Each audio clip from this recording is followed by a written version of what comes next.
नमस्कार। आइए आज चलते हैं नांद चांद शिवधाम। यह शिवधाम कटनी और पन्ना जिले के बॉर्डर पर है और यहाँ पहुंचने का रास्ता रीठी से नया खेड़ा होते हुए हम नांद चांद पहुंच सकते हैं। लेकिन अगर बड़ा और आसान रास्ता आपको चाहिए, आधुनिक साधनों से आप जाना चाहते हैं, तो यहाँ से शाहनगर और फिर बोरी होते हुए यहाँ पहुंचा जा सकता है। बोरी जब हम पहुंच जाते हैं तो वहां से 2 किलोमीटर के बाद बाएं साइड मुड़कर हमें 5 किलोमीटर और चलना है। उसके बाद यह शिवधाम आएगा। जब रोड इतनी विकसित नहीं थी तो यह क्षेत्र बड़ा दुर्गम और कठिन माना जाता था। यहाँ पर 8वीं सदी में चंदेल राजाओं के द्वारा भगवान शिव की स्थापना की गई थी। यहाँ बड़ी बेजोड़ शैली में यह मंदिर बना हुआ है। इस वीडियो में भी आप देखिए। यह नांद चांद का प्राचीन मंदिर है जो कि 8वीं शताब्दी का है। पूरी तरह से पत्थर से बना हुआ है, लेकिन इसमें कोई भी जुड़ाई नहीं हुई है और न किसी तरह के ईंट और गारे का उपयोग हुआ है। केवल पत्थरों को एक दूसरे में फंसाकर ही इस मंदिर का निर्माण 8वीं शताब्दी में किया गया है।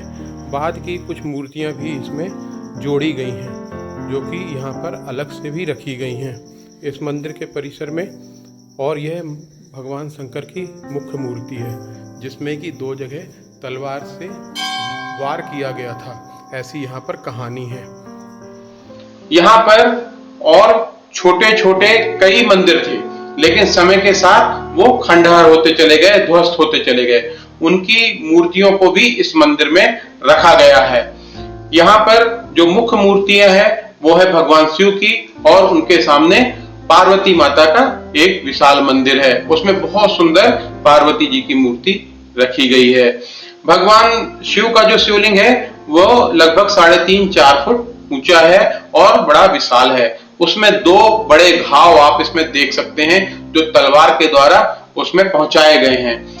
उसके पीछे कहानी यह है कि आज से लगभग 250-300 वर्ष पूर्व अंग्रेजों ने या मुगलों ने इस मंदिर को चारों तरफ से घेर लिया था। उन्होंने बहुत ज्यादा इस मंदिर को क्षति पहुंचाई और आसपास के कई मंदिरों को तोड़ डाला। लेकिन जब ये मुख्य मूर्ति में हमला करने के लिए आए तो उन्होंने तलवारों से उस पर 2 वार किए और वहां से रक्त की धार फूट पड़ी। इस अनहोनी को देखकर वो डर गए और यहाँ से भाग गए। इसके अलावा यहाँ ये माना जाता है कि भगवान शिव और पार्वती यहाँ हमेशा निवास करते हैं। उसके पीछे लोगों ने यह बताया कि यहाँ पर रोज एक सांप माता के मंदिर से, पार्वती जी के मंदिर से शिव मंदिर में जाता है ब्रह्म मुहूर्त में, और वहां से फिर नदी की ओर चला जाता है। थोड़ी देर बाद में फिर वापस आ जाता है। उसके साथ हल्की सी परछाइयां भी दिखती हैं जिसे लोग पार्वती जी और शंकर भगवान समझते हैं। इस तरह उनको यह विश्वास है कि भगवान शिव और पार्वती यहाँ पर रोज स्नान करने के लिए नदी में जाते हैं, और यह नदी का घाट मंदिर के पीछे पक्का बना हुआ है। बहुत ही सुंदर यह घाट है। इसके बारे में एक और कहानी प्रचलित है कि मंदिर में छोटी छोटी कई विचित्र मूर्तियां भी रखी हुई हैं। ऐसा कहा जाता है कि एक बार इस गांव में बारात आई थी और मंदिर के सामने थोड़ी दूर पर एक उथला तालाब है, और किसी कारणवश वह मंदिर के सामने वह बस धीरे धीरे तालाब में डूब गई। उसमें कुछ लोगों की जल समाधि हो गई। बाद में जब उनको निकाला गया तो वो मूर्ति रूप में प्राप्त हुए, जो कि वो पत्थर के हो चुके थे। इसके अलावा यहाँ पर बहुत सारी अन्य तरह की कथाएं और कहानियां प्रचलित हैं।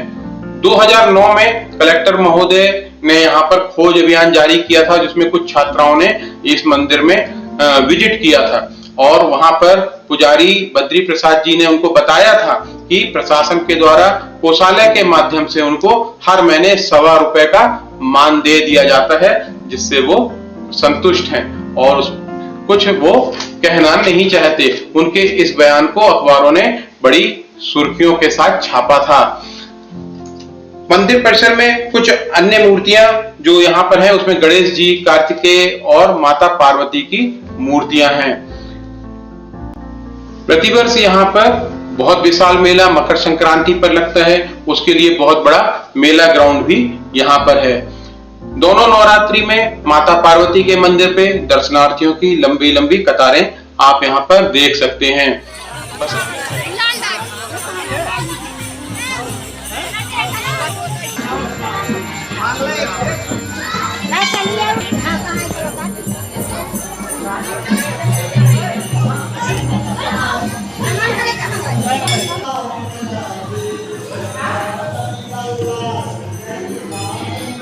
देख सकते हैं बसंत पंचमी, शिवरात्रि और अन्य प्रमुख त्योहारों पर यहाँ कई विशेष प्रोग्राम होते हैं। हालांकि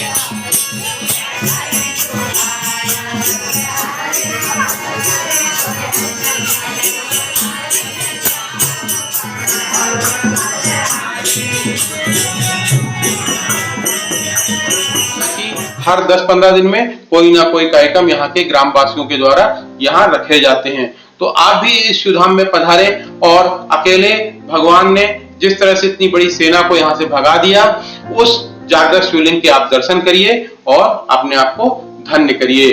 हम अगले शिवधाम में फिर मिलेंगे, तब तक हर हर महादेव, ओम नमः शिवाय।